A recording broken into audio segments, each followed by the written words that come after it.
ரிஷபராசிக்காரங்க நல்லது கெட்டதை முழுசா தெரிஞ்சவங்க, சுக்கிரனை ராசி அதிபதியாக கொண்டவங்க, கிருத்திகை, ரோகிணி, மிருகசீரிசம் நட்சத்திரக்காரங்க, ரொம்ப ரொம்ப புத்திசாலிக்காரங்க. ரிஷபராசிக்காரங்க போர் குணம் கொண்டவங்க. உங்ககிட்ட சண்டை போட்டு ஜெயிக்கிறது ரொம்ப ரொம்ப கஷ்டம். எல்லா இடங்கள்லையும் நேர்மையும் உண்மையை மட்டுமே நம்பக்கூடியவங்க. உங்களுக்கு சொந்தமோ பந்தமோ அது தப்புனா அது தப்பு தான். வெட்டு ஒன்று துண்டு ரெண்டுன்னு பேசக்கூடியவங்க. உங்களை ஒருத்தர் பஞ்சாயத்துக்கு கூட்டிட்டு போறாங்க அப்படின்னா நீங்க கூட்டிட்டு போற ஒரு பக்கம் எல்லாம் சப்போர்ட் பண்ண மாட்டீங்க. எந்த தரப்புல நியாயம் இருக்குதோ அங்கதான் நீங்க சப்போர்ட் பண்ணுவீங்க. உண்மை நியாயத்திற்கு மட்டுமே என்னைக்குமே கை கொடுப்பீங்க. உண்மைக்கு புறம்பாக எந்த ஒரு விஷயத்தையுமே செய்ய மாட்டீங்க. இதனால தான் உங்களுக்கு நிறைய கஷ்டங்களும் துன்பங்களும் அதிகமாகவே ஏற்பட்டுக்கிட்டு இருக்கு. தங்களுடைய கஷ்டத்தையும் கண்ணீரையும் கடுகளவு கூட மற்றவங்களுக்கு தெரியாம பார்த்துக்குவீங்க. இதனால பார்க்கிறவங்க எல்லோருமே ரிஷபராசியா இவங்களுக்கு என்னப்பா சூப்பரா இருக்கிறாங்க, இவங்களுக்கு என்ன குறைச்சல் அப்படின்னு தான் நினைச்சுக்கிட்டு இருக்காங்க. ஆனா வீட்டுல சாப்பாட்டுக்கு கூட கஷ்டப்படுறது உங்களுக்கு மட்டும்தான் தெரியும். கஷ்ட காலத்துல திரும்பி பார்க்க கூட ஆள் கிடையாது. ஏதோ தட்டு தடுவாரி எந்திரிச்சு நிக்கிறப்ப உங்களை குறை சொல்றதுக்குன்னே நிறைய நபர்கள் தேடி வருவாங்க. உங்க சொந்தக்காரங்க நண்பர்களுக்கு ஒரு தேவை இருக்குதுன்னா மட்டும்தான் உங்ககிட்ட வருவாங்க. அந்த தேவை முடிஞ்ச உடனே உங்களை தூக்கி போட்டுருவாங்க. மறுபடியும் அவங்க வந்து உங்ககிட்ட உதவின்னு கேட்பாங்க. அவங்க உங்களுக்கு முன்னாடி பண்ண துரோகத்தை எல்லாமே மறந்துட்டு மீண்டும் அவங்களுக்காக உதவி செஞ்சு ஏமாறக்கூடியவங்க தான் ரிஷபராசிக்காரங்க. உங்க வாழ்க்கையில எப்படியாவது முன்னேறணும் அப்படின்றதற்காக தினந்தோறும் கஷ்டப்பட்டு உழைக்கிறவங்க தான் ரிஷபராசிக்காரங்க. நீங்க கடந்த காலகட்டங்களில் தங்களுடைய வாழ்க்கையில நீங்க நல்லது நடக்க போகுதுன்னு நினைச்சுக்கிட்டு இருந்திருப்பீங்க. ஆனா உங்களுக்கு அந்த டைம்ல ஒரு மிகப்பெரிய ஏமாற்றம் தான். இந்த விரய சனி மூலமாகவும் பாத சனி மூலமாகவும் நிறைய கஷ்டங்களும் துன்பங்களும் அதிகமாகவே உங்க வாழ்க்கையில ஏற்பட்டு இருந்திருக்கும். ரிஷபராசிக்காரங்க சொந்த பந்தத்தை இழந்தீங்க, சொத்துக்களை இழந்தீங்க, தங்களுக்கு நெருக்கமாக இருக்கக்கூடிய உறவுகளையுமே இழந்தீங்க. கடைசியா நான் மட்டும்தான் எல்லாத்தையுமே இழந்துட்டு நிக்கிறதா இருக்குது, எனக்கு உயிர் வாழவே பிடிக்கலன்னு சொல்லிக்கிட்டு இருக்கீங்க. இதுக்கு மேல என்னால வாழவே முடியல சாமி, தயவு செஞ்சு என்னை வந்து உன்புடைய கூட்டிக்கிட்டு போயிரு. நான் இவ்வளவு கஷ்டப்பட்டதுக்கு அப்புறம் எனக்கு வாழ்க்கையில வாழணும்ன்ற எண்ணம் சுத்தமாவே போயிருச்சு. உங்க மனசுல கவலையும் துன்பம் தான் அதிகமாகவே இருக்குது. நீங்க செய்யக்கூடிய ஒவ்வொரு விஷயத்தையுமே தடுப்பதற்கும் உங்களை அவமானப்படுத்துவதற்கும் இங்கு வந்து நிறைய நபர்கள் முயற்சி பண்ணிக்கிட்டு இருக்காங்க. இது எல்லாமே தெரிஞ்சுமே கூட நீங்க என்னமோ பண்ணுங்க, எனக்கு என்ன வந்துச்சு அப்படின்னு தன் வேலையில மட்டும் என்னைக்குமே குறிக்கோளா இருக்கிறவங்க தான் நீங்க. ஏன் எனக்கு மட்டும் இவ்வளவு கஷ்டம் வருது, என்னுடைய வாழ்க்கையில நான் யாருக்குமே கெடுதலையோ கஷ்டத்தையோ துன்பத்தையோ கொடுத்ததில்லை, எனக்கு மட்டும் ஏன் இந்த மாதிரி எல்லாமே நடக்குது அப்படின்னு தான் பெரும்பாலான ரிஷபராசி நபர்கள் சொல்லிக்கிட்டு இருக்கீங்க. உங்களுக்கு பிரச்சனைன்றது வரும், அது கொஞ்ச நாள் இருக்கும், அதுக்கப்புறம் அந்த பிரச்சனை போயிடும். இந்த மாதிரி பிரச்சனை வரும் போகும் அப்படின்ற நிலைமையில தான் முக்கால்வாசி ரிஷபராசிக்காரங்க வாழ்ந்துக்கிட்டு இருக்கீங்க. நீங்க என்னதான் பிரச்சனையை தவிர்த்தாலும் ஏதாவது ஒரு சூழ்நிலையில உங்களை நோக்கி பிரச்சனையும் கஷ்டமும் வந்துக்கிட்டு தான் இருக்கு. ஆனா இனி வரக்கூடிய நாட்கள்ல உங்களுக்கு எப்படிப்பட்ட நன்மைகள் நடக்க போகுது அப்படின்றத பத்தி தான் இந்த வீடியோ பதிவுல நம்ம தெளிவா பார்க்க போறோம். கடந்த 2025ல மிக மோசமான ஒரு நரக வாழ்க்கையை வாழ்ந்தவங்க தான் நீங்க. ஆனா தற்பொழுது நடக்கக்கூடிய இந்த 2026ல நிச்சயம் ஒரு மாற்றம் அப்படின்றது விரைவில் உங்க வாழ்க்கையில் ஏற்பட போகுது. இப்படிதான் சாமி எல்லோருமே சொல்றீங்க. ஆனா ஜனவரியும் முடிஞ்சு போச்சு, பிப்ரவரியும் முடிஞ்சு போச்சு, இப்போ மார்ச் மாதம் நடந்துகிட்டு இருக்குது. இன்னொரு 10-15 நாள் போச்சுன்னா அதுவே முடிஞ்சிடும். எப்பதான் எங்க வாழ்க்கையில மாற்றம் வரும்னு நிறைய நபர்கள் கேட்கிறீங்க. அதாவது பாத்தீங்கன்னா இந்த வரக்கூடிய மார்ச் 8ஆம் தேதிக்கு பிறகு உங்களுக்கு சனியுடைய வக்கர நிவர்த்தியும் கூடுதலாக உங்களுக்கு 5 வருடங்களுடைய சேர்க்கையும் ஒன்றாக இருக்கிறதுனால இந்த இனி வரக்கூடிய இன்னொரு 6-7 மாதங்கள் அப்படின்றது உங்களுக்கு மிகப்பெரிய ஒரு ராஜயோகத்தை தரக்கூடிய ஒரு காலகட்டமாகவே பார்க்கப்படுது. இத்தனை நாட்களாக நெகட்டிவாக, அதாவது உங்களுடைய கர்ம வினைக்கு ஏற்ற தண்டனையை பாத்தீங்கன்னா சனி பகவான் கொடுத்துக்கிட்டு இருந்தாரு. ஆனா தற்பொழுது பாத்தீங்கன்னா உங்களுக்கு பிளஸ்ஸாக மாறி கடந்த காலகட்டங்கள்ல நீங்க உங்க வாழ்க்கையில எதையெல்லாமே இழந்துட்டு கஷ்டப்பட்டு வருத்தப்பட்டு நிற்கிறீர்களோ அதை அனைத்தும் திரும்ப பெறக்கூடிய ஒரு காலகட்டமாகவே இனி வரக்கூடிய ஒரு 7-8 மாதங்கள் அப்படின்றது உங்களுக்கு பார்க்கப்படுது. அதை தொடர்ந்து குருவுடைய வக்கர நிவர்த்தி இத்தனை நாட்களாக உங்க ராசியில குரு பகவான் பாத்தீங்கன்னா 5ஆம் இடத்துல இருந்ததுனாலதான் பொருளாதாரத்துல மிகப்பெரிய ஒரு பின்னடைவு அப்படின்றது ஏற்பட்டு இருந்திருக்கும். தற்பொழுது 5ஆம் இடத்தில் இருந்த 3ஆம் இடமான லக்னஸ்தானத்தை நோக்கி குரு பகவான் வர்றதுனால ஒட்டுமொத்த குரு பயிற்சி பலனும் தற்பொழுது உங்களுக்கு முழுமையாக கிடைக்க போகுது. இதன் மூலமாக பொருளாதாரத்துல ஒரு மிகப்பெரிய ஒரு மாற்றம் அப்படின்றது உங்களுக்கு ஏற்பட போகுது. அதைத் தொடர்ந்து சுக்கிர பயிற்சியை பொறுத்தவரைக்கும் ஒரு உச்சத்திற்கு போகக்கூடிய வாய்ப்புகள் பாத்தீங்கன்னா உங்களுக்கு அதிகப்படியாகவே உள்ளது. ஏன்னா சுக்கிர பகவான் பாத்தீங்கன்னா தற்பொழுது உங்க ராசி ரிஷப ராசியை விட்டு மிதுன ராசிக்கு போயிருக்காரு. அங்க போய் புதன் பகவானுடன் சுக்கிர பகவானுடன் சேர்க்கை பாத்தீங்கன்னா அடுத்து வரக்கூடிய 90 நாட்களுக்கு ஒட்டுமொத்த பலனானது உங்களுக்கு முழுமையாக கிடைக்க போகுது. இந்த இடைப்பட்ட 90 நாட்களுக்குள்ள மிகப்பெரிய ஒரு அதிர்ஷ்டம் அப்படின்றது உங்களுக்கு கிடைக்க போகுது. அதற்கடுத்து பாத்தீங்கன்னா ராகு கேது பயிற்சி. ஐயையோ, ராகு கேது பயிற்சின்னு சொன்னாவே பாத்தீங்கன்னா எல்லோருமே பயப்படுவீங்க. ஏன்னா அந்த அளவுக்கு கடந்த காலகட்டங்கள்ல மிக மோசமான ஒரு காலகட்டம் அப்படின்றது உங்களுக்கு பார்க்கப்படுது.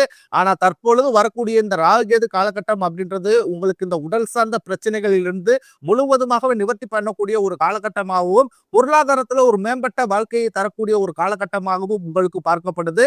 கடந்த காலகட்டங்கள்ல நல்ல ஒரு வேலைன்றது கிடைச்சிருக்காது. ஏதோ ஒரு கிடைக்கிற வேலைக்கு ஒரு 10,000 சம்பளத்துக்கோ 15,000 சம்பளத்துக்கோ பிடிக்காத ஒரு வேலையை அதுவும் குடும்ப கஷ்டத்துக்காக வேற வழி இல்லாம செஞ்சுக்கிட்டு இருந்திருப்பீங்க. ஆனா இனி வரக்கூடிய நாட்கள்ல நீங்க படிச்ச படிப்புக்கு ஏத்த மாதிரியும் உங்களுக்கு பிடிச்ச மாதிரியும் நீங்க ஒரு அரசாங்க வேலைக்கு ட்ரை பண்ணாலும் சரி, இல்ல ஒரு ஐடி ஜாப்போ பேங்க் சைடோ இப்படி நீங்க எந்த வேலைக்கு ட்ரை பண்ணாலும் அந்த வேலை அப்படின்றது உங்களுக்கு நிச்சயமாக கிடைக்க போகுது. கோர்ட் கேஸ்னு ரொம்ப நாட்களாக அலைஞ்சுகிட்டு இருக்கும் நபர்களுக்கு விரைவில் உங்களுக்கு சாதகமாகவே தீர்ப்பு வரும். சொத்து பிரச்சனையும் உங்களுக்கு சாதகமாகவே முடியும். சனி பகவானுடைய பார்வை உங்களுக்கு நேரடியாகவே இருக்குது. இதன் மூலம் வருமானம் அப்படின்றது பல வழிகளில் வரும். தொழிலில் லாபம் சற்று அதிகமாகவே கிடைக்கும். அரசியல்வாதிகளை பொறுத்தவரைக்கும் புதிய பொறுப்புகள், புதிய பதவிகள் எல்லாமே தானாகவே உங்களை வந்து சேரும். ராகு கேதுவால உங்களுடைய செல்வாக்கு உயரும், உடல் ஆரோக்கியம் மேம்படும், சங்கடங்கள் நீங்கும். மறைமுகமாக உங்க தொழில் வாழ்க்கையிலும் சரி, இல்லற வாழ்க்கையிலும் சரி, நிறைய நபர்கள் வந்து ஏதாவது ஒரு விதத்துல தொல்லையும் கொடுச்சலும் கொடுத்துக்கிட்டே இருந்திருப்பாங்க. ஆனா இனி வரவர்களுடைய தொந்தரவுன்றது முழுவதுமாகவே இருக்காது. கடந்த காலகட்டங்கள்ல நீங்கள ஒரு கம்பெனில இரவு பகல் பார்க்காமல் உழைச்சுக்கிட்டு வந்திருப்பீங்க. உங்களுடைய சொந்த கம்பெனியா நினைச்சு கூட வேலை செஞ்சிருப்பீங்க. ஆனா உங்களுக்கு இன்று வரைக்குமே சரியான ஒரு அங்கீகாரம் அப்படின்றதே கிடைச்சிருக்காது. உங்களுக்கு அப்புறமோ அல்லது உங்க கூடயே கூட நிறைய நபர்கள் வேலைக்கு வந்திருப்பாங்க. அவங்களுக்கு நிறைய சலுகை, ப்ரொமோஷன் எல்லாமே கிடைச்சு நல்ல ஒரு முன்னேற்றத்திற்கு போயிருப்பாங்க. ஆனா நீங்க மட்டும் எப்படி போய் வேலைக்கு சேர்ந்தீங்களோ அதே மாதிரி தான் இன்று வரைக்குமே இருந்திருப்பீங்க. ஆனா இனி வரக்கூடிய நாட்கள்ல உங்களுக்கு சம்பள உயர்வு, பதவி உயர்வு, உங்களுக்கு மேலே இருக்கக்கூடிய அதிகாரிகளுடைய ஆதரவு முதற்கொண்டு உங்களுக்கு விரைவில் கிடைக்க போகுது.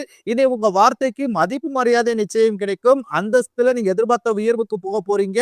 இனி நினைச்சது எல்லாமே நடக்கும். தொழிலில் வியாபார தடைகள் அனைத்து விலகும். லாபம் அதிகமாக கிடைக்கும். முன்னேற்றம் உண்டாகும். வரவேண்டிய பணம் விரைவில் கைக்கு வந்து சேரும். குடும்பத்தில் நெருக்கடிகள் விலகும். செல்வாக்கு அந்தஸ்து உயரும். வெளிநாட்டு முயற்சிகள் வெற்றியை தரும். தெய்வ சிந்தனை அதிகமாகும். பெரியோர்களிடையே உதவிகள் கிடைக்கும். உறவுகளில் இருந்த சண்டை சச்சரவு முழுவதுமாகவே விலகும். புதிய நண்பர்கள் உங்களுக்கு உதவி செய்வாங்க. தொழிலில் ஏற்பட்ட நெருக்கடிகள் நீங்கும். முடங்கி கிடந்த நிறுவனங்கள் மீண்டும் இயங்கும். வியாபாரத்தில் எதிர்பார்த்த லாபம் கிடைக்கும். புதிய தொழில் தொடங்கக்கூடிய முயற்சிகள் கண்டிப்பாக உங்களுக்கு வெற்றியை தரும். கடந்த காலகட்டங்களில் திருமண நிலை அப்படின்றது பாத்தீங்கன்னா ரிஷபராசிக்காரர்களுக்கு நிறைய பிரச்சனையும் சிக்கலையுமே பெரும்பாலும் சந்திச்சிருப்பீங்க. இதுல குறிப்பா பாத்தீங்கன்னா பெண்களுக்கு ஏதாவது ஒரு வகையில திருமணம் அப்படின்றது எளிமை அடைஞ்சிருது. ஆனா ரிஷபராசி ஆண்கள் தான் ரொம்ப ரொம்ப பாவம். அடிச்சு பிடிச்சு நிச்சயத்த வரைக்கும் போனா கூட அக்கம் பக்கம் இருக்கிறவங்க தெரிஞ்சவங்கன்னு அதை கெடுத்து விடுறதுக்குன்னே நிறைய நபர்கள் இருப்பாங்க. அது மட்டும் இல்லாமல் உங்க ஜாதகத்திலையும் பாத்தீங்கன்னா சுத்த ஜாதகம், ராகு ஜாதகம், செவ்வாய் ஜாதகம் இருக்கிறதுனால திருமண தடை அப்படின்றது ரிஷபராசி ஆண்களுக்கு அதிகமாகவே ஏற்பட்டுக்கிட்டு இருக்கு. இது அனைத்தும் இனி வரக்கூடிய நாட்களிலும் முழுவதுமாகவே நிவர்த்தி அடைஞ்சு விரைவில் நீங்க திருமண வாழ்க்கைக்குள்ள அடி எடுத்து வைக்க போறீங்க. வாழ்க்கை துணையை இழந்த ரிஷபராசி ஆண்களோ பெண்களோ அடுத்து வந்து 2வது திருமணம், அதாவது மறுமணம் பண்ணலாமா வேண்டாமா அப்படின்ற ஒரு மிகப்பெரிய குழப்பத்திலேயே இருப்பீங்க. அப்படி 2வது திருமணம் பண்ணும்போது சொந்தக்காரங்க தப்பா பேசிடுவாங்களோ, ஊர்க்காரங்க தப்பா நினைச்சிருவாங்களோ, அவங்க என்ன நினைப்பாங்க, இவங்க என்ன நினைப்பாங்க அப்படின்றதற்காகவே நிறைய நபர்கள் வந்து இந்த 2வது திருமணத்தை பத்தி யோசிக்காமலே இருக்கீங்க. ஏன்னா இப்ப இருக்கக்கூடிய பொருளாதார சூழ்நிலையை, இப்ப இருக்கக்கூடிய காலகட்டத்தை வச்சு பார்க்கும்போது ஒரு சிங்கிள் பேரண்டால அந்த சொசைட்டியை சர்வே பண்றது ரொம்ப ரொம்ப கடினம். நீங்க எதிர்பார்த்த மாதிரியே நல்ல ஒரு மறு வாழ்க்கை அப்படின்றது விரைவில் உங்களுக்கு அமையும். பிரிந்திருக்கக்கூடிய கணவன் மனைவி எல்லோருமே பாத்தீங்கன்னா டைவர்ஸுக்கு அப்ளை பண்ணிட்டு வெயிட் பண்ணிக்கிட்டு இருப்பீங்க. அப்படி இல்லைன்னா தனியா சண்டை போட்டு பிரிஞ்சு தனியா வாழ்ந்துகிட்டு இருப்பீங்க. நீங்க இருவரும் மீண்டும் ஒரு முறை நேரில் சந்தித்து பேசக்கூடிய ஒரு வாய்ப்பு கிடைக்கும் பட்சத்தில் கண்டிப்பாக இருவரும் ஒன்றாக இணைந்து வாழ்வீங்க. காதலை காதலிப்பவர்களுக்கு இந்த 2026 நிச்சயம் இந்த காதல கண்டிப்பா கைகூடும். வீட்ல போய் சொல்லும்போது உங்க பேரண்ட்ஸே உங்களுக்கு முன்னாடி நின்று திருமணம் செய்து வைக்கக்கூடிய வாய்ப்புகளும் அதிகப்படியாகவே உள்ளது. தற்பொழுது நடக்கக்கூடிய இந்த 10ஆம் வகுப்பு, 11ஆம் வகுப்பு, 12ஆம் வகுப்பு தேர்வை நினைச்சு நிறைய மாணவர்கள் வந்து பயந்துகிட்டே இருப்பீங்க. நீங்க நினைச்ச மாதிரியே 400 மார்க்குக்கு மேல, 500 மார்க்குக்கு மேல கண்டிப்பா உங்களுக்கு கிடைக்க போகுது. நீங்க தைரியமா நீங்க போய் எக்ஸாம் அட்டெண்ட் பண்ணலாம். நீங்க ரிசல்ட் வரும்போது நீங்க எதிர்பார்த்த மாதிரி நல்ல ஒரு மதிப்பெண் அப்படின்றது உங்களுக்கு கட்டாயம் கிடைக்கும். இனி வரக்கூடிய நாட்கள்ல கடினமான காரியத்தையுமே சுலபமா செஞ்சு முடிப்பீங்க. உங்க எளிமையான பேச்சு திறமையால நீங்க அனைவரையுமே கவர்ந்தெழுப்பீங்க. சமூகத்தில் உங்கள் பெயருக்கும் புகழுக்கும் படிப்படியாக முன்னேற்றம் வரப்போகுது. சிலர் படிப்பதற்காகவும், வேலை விஷயமாகவும், தொழில் விஷயமாகவும் வெளியூர் அல்லது வெளிநாடு போகக்கூடிய வாய்ப்புகள் எல்லாமே கிடைக்க போகுது. உங்க குடும்பத்துல கடந்த காலகட்டங்கள்ல எந்த ஒரு சுப நிகழ்ச்சியுமே நடந்திருக்காது. இத நினைச்சு உங்க வீட்ல இருக்கக்கூடிய பெரியவங்க எல்லோருமே ரொம்பவும் மனவேதனைப்பட்டுக்கிட்டு இருப்பாங்க. ஆனா இனி வரக்கூடிய நாட்கள்ல உங்க குடும்பத்துல திருமணம், சீமந்தம், புதிதாக வீடு கட்ட ஆரம்பிப்பீங்க. கிரகப்பிரவேசம் போன்ற சுப நிகழ்ச்சிகள் எல்லாமே நடக்க போகுது. ரிஷபராசியை பொறுத்தவரைக்கும் நீங்கள் ஆண்களோ, பெண்களோ, அரசு வேலையோ, தனியார் வேலையோ, கூலி வேலையோ நீங்க எதிர்பாராத வருமானம் அப்படின்றது உங்களுக்கு இரட்டிப்பு மடங்காக கிடைக்க போகுது. சேமிப்பு அப்படின்றது பன்மடங்காக உயரப்போகுது. இதன் மூலமாக கடந்த காலகட்டங்களில் ஏற்பட்ட கடன் பிரச்சனை அனைத்தும் உங்களுக்கு முழுவதுமாகவே ஒரு பைசா கடன் இல்லாமல் அனைத்து விதமான கடன்களையுமே கட்டி முடிக்க போறீங்க. உங்களை விட்டு பார்த்தீங்கன்னா குடும்ப உறவுகளும் சரி, நண்பர்களும் சரி கொஞ்ச நாட்கள் வந்து விலகி இருக்க போறாங்க.